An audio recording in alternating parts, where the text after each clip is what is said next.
Xabaringiz bor, joriy yilning may-iyun oylarida mahalla fuqarolar yig'inlari raisi saylovi o'tkaziladi. Xususan, viloyatimizning 16 ta shahar va tumanlardagi 1126 ta mahalla fuqarolar yig'inida ham jarayonlar ochiqlik va muqobillik tamoyillari asosida boshlandi. Bulung'ur tumanidagi Beshqo'ton mahallasida o'tkazilgan saylov jarayonida mahallaning 218 nafar vakilidan 184 nafari qatnashdi. Davlatimiz madhiyasi bilan boshlangan jarayon avvalida rayosat a'zolari, sanoq komissiyasi a'zolari va yig'ilish kotibi tayinlandi. Raislikka ko'rsatilgan 3 nafar nomzod saylovchilarga yana bir bor tanishtirildi. Ular o'z dastur va rejalari taqdimotini qilishdi. Har bir nomzodning dasturlarida mahalla yettiligi bilan hamkorlikni kuchaytirish, hududni yanada obod etish, aholi farovonligini oshirish, kambag'allikdan chiqarish, yangi ish o'rinlari yaratish, yoshlar ta'lim tarbiyasi, mahallalarda huquqbuzarliklarni oldini olish kabi ustuvor vazifalar o'rin olgani ahamiyatlidir. Mahallamizda qilingan ishlarning hammasini hisobga oladigan bo'lsak, albatta qo'yilgan 3 ta nomzodning har biri munosib, lekin joy bitta. O'shalarning eng yaxshisini biz tanlab xalqimizga xizmat qiladigan, uning og'iri, yengili, quvonchi, qayg'uli kunlarda ham ular bilan birga bo'ladigan insonni biz tanlab olishimiz kerak. Unday odamni men o'ylaymanki, xalqimiz to'g'ri tanlay oladi. Birinchidan qilingan ishlarning hammasi elimizni, xalqimizni quvontirib turibdi. Mana ko'chalarga qo'yilgan yangi chiroqlar, asfaltlarning bo'lishi, trotuarlarning vujudga kelishi, butun ko'chalarning hammasini 100% asfalt qilinganligining o'zi mana shu mahallada ishlayotgan kishilarning mas'uliyatli ekanligini ko'rsatib turibdi. Mana bugungi saylovda 3 ta nomzod qo'yildi.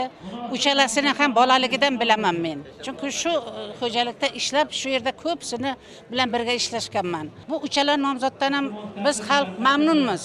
Mahalla raisini saylashdan maqsadimiz mahalla raisining yelkasiga qilib hamma narsalarni bo'yniga olgandan keyin u tanlangan shaxs biz bilan, xalq bilan birga bo'lish kerak. Uning mushkullarini oson qilish kerak. Qonunchilikka kiritilgan o'zgarishga ko'ra 5 yilga saylanyapti ekan. Bu demak 5 yil biz bilan birga bo'ladi degani. 5 yil biz bilan yelkama-yelka turadi degani. Mahalla raisi odamlarni o'ziga ergashtirib yuradigan yaxshi shaxs, lider bo'lish kerak.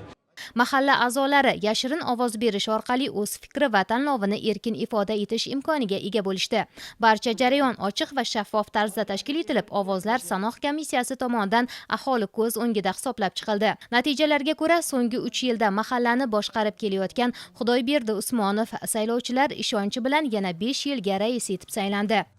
Bizning tumanimizda ham 55 ta mahalla mavjud bo'lib, 55 ta mahallamizda ham hozirgi kunda to'liq nomzodlar saralab olingan. Hurmatli prezidentimizni mahalla raisi islohotchi bo'lish kerak degan shioriga asoslanib, barcha mahallalarimizdagi, umuman mahalladagi qishloq aholilari bo'ladimi, xonadonlar bo'ladimi, xonadonlardagi barcha ekinlarni to'liq ektirib, kambag'allikdan farovonlik sari yo'nalishida ishlaydigan mahalla raislarini, munosib mahalla raislarini tanlab olishimiz kerak. Bilasizki, avvallari saylovlarimiz 3 yilga bo'lardi.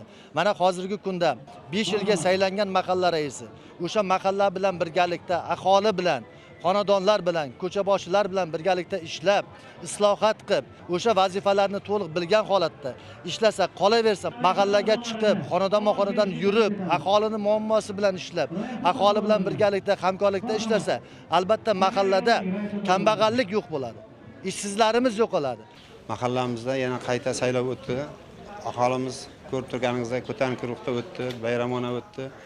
Yana ishonch bildirib meni saylashdi. Muhtaram prezidentimiz 2023-yil 21-dekabr kuni 402-sonli qarorida mahalla institutidan takomillashtirish, mahallani davlat va aholi bilan o'rtasida ko'prik vazifasini o'tash hamda mahalladagi aholining muammolarini yechishda birinchi bo'g'in bo'lish vazifalari yuklab berildi. Bundan tashqari 209-sonli qarorda ham 7 yillikni yaratib berdi. Mana shu 7 yilligimizda har birimizning vazifalarimizni belgilab berdi. Eng quvonchli mahallaning budjetini yaratib berdi. Ana endi bizdan faqat nima qoladi? Fidoyi bo'lib ishlashimiz kerak. Bu hozirgi saylovimiz 5 yiliga saylandi. Mana shu bizlarga juda ham katta vazifa yuklaydi.